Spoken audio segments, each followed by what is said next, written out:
I was wondering if this was ever going to come up. I hadn't seen anything. Been looking here and there, but haven't been like diligently following it. But this interview with Aaron Babbitt, the man whose wife was brutally murdered on the 6th, the wife who, unfortunately, no one will name the officer who shot her. But they will name people who shot drug addicts and people who shoot people who are about to stab other people.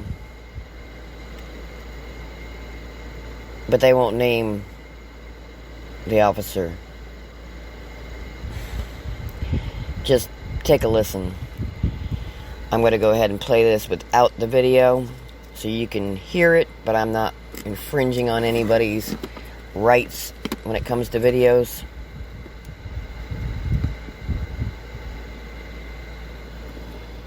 And that's Aaron Babbitt joining us now nationally for the first time. Aaron, I want to welcome you to the program. Thanks so much for taking the time. There's so much to get to with you, absolutely. It's been nearly 4 months since that incident. Before I move on to anything else, how are you doing? How is your family holding up through all of this? Because it's been in the headlines. It continues to be. I'm sure you have so many different feelings and emotions going through you. Yeah, I mean, that's the question we get every single day. And there's no real true answer to that. I mean, we're not doing well. We are, without Ashley, that void. It might as well be a giant black hole. I mean, she has touched so many lives, and this is from coast to coast. Thousands of people are, missing Ashley. It's not just us. So, Aaron, thank you for sharing that, by the way. A lot of folks want to hear from you and how you're doing and get an update on that, because there hasn't, quite frankly, been a lot of updates, on the story of her death. Since just recently you heard that the officer that was involved in taking your wife's life will not be charged, saying there wasn't enough evidence. When something like that, and you hear something like that, when you found out that the officer would not be charged, what went through your mind, and how are you feeling about that today? I personally was already prepared for it. If you remember back in January, within a week or two after, it kind of got leaked that they weren't going to be pressing charges, but the investigation was ongoing. So for it to come out 3 months later, I don't know what they were doing in between then. If they had already made the decision back in January they weren't going to press charges, they should have just done it then. But just kind of coincidental that all of a sudden they decided to come out with that, last week. So, Aaron, we watch as a nation so many different shooting deaths across our nation, and whether it be in Columbus, Ohio, or North Carolina, or Minneapolis. A lot of it's caught on camera. The officers either resign or they're put on administrative leave, and then they're charged. This is the process that we've seen over and over. When you watch this, and even as any American has watched, as unfortunate as it is, this was all caught on camera. You saw the shooting death of Ashley but she was Babbitt conservative. on camera. We still don't even know white. who that officer is. Were you ever told who this person is? No, we have heard nothing. Absolutely nothing. It's been radio silence from day one. I mean, I've probably spoken to the same Metro Police Department detective maybe 2 or 3 times, and that was it. One of those times being back when they decided to tell us that they weren't going to be officially pressing charges. So no, it's been very quiet. A lot of the families that have suffered these losses at the hands of the police department, and we do so many of these segments, we do so many of these interviews, they find some sense of relief. Nothing obviously, stops the pain of a loss, but they find some relief noticing and seeing that this was pushed forward, justice was pushed forward, that someone had paid a price for the crime that was committed. Insufficient evidence. Again, that's why this officer, again, still unnamed. Insufficient evidence, but it was on video. For them to charge this person. Without this officer being charged, is there any relief for you or your family? Why or why not? There's never going to be relief, whether he's charged or not. I mean, there's there's no charges and there's no amount of money that's going to bring our Ashley back to us. We do want justice for Ashley. There has to be justice for Ashley. Yes, it does. We're quickly finding out that the Capitol Police Department just operates on, in full autonomy and, basically no rules. And the sad thing, on top of that is the same people that are, pushing these bills for police reform, they have their own private security in the form of a police department. And they're protecting that officer, and they don't want anything to happen. It's just tragedy. Aaron, I want you to know, man to man, I understand the difficulty of this interview.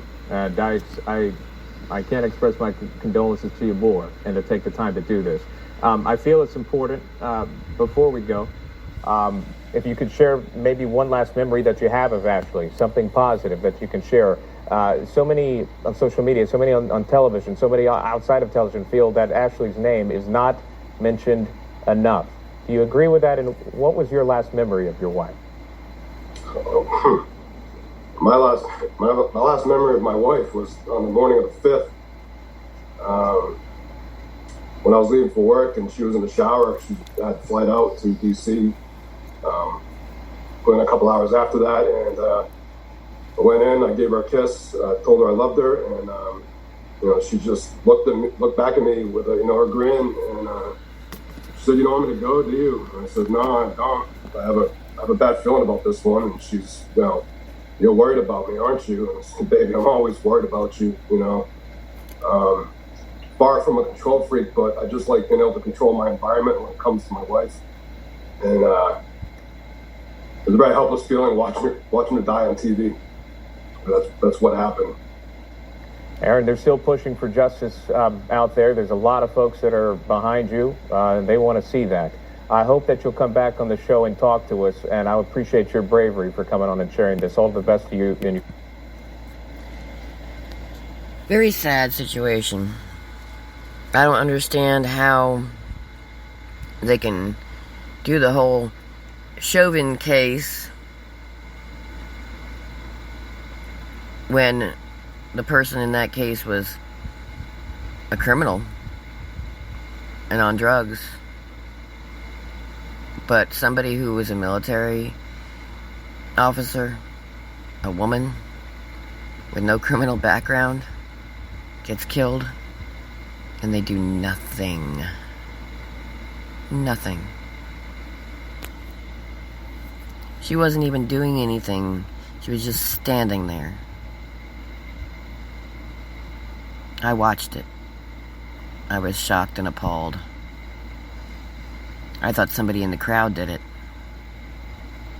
Found out later it was an officer. Absolutely insane.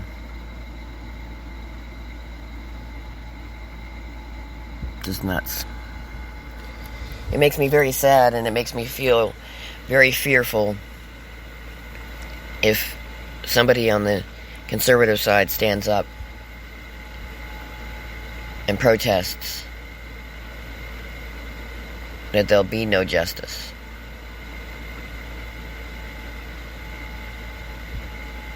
People on that date, when that happened, are still locked up. But people who burnt down cities all summer long are free to roam and do it again. We finally got some justice yesterday where an Antifa member was put in jail, charged, and will be there for a few years at least. But one person out of hundreds that burnt down cities all summer and killed people and beat people, there's no justice against them, but there's no justice for Ashley Babbitt either.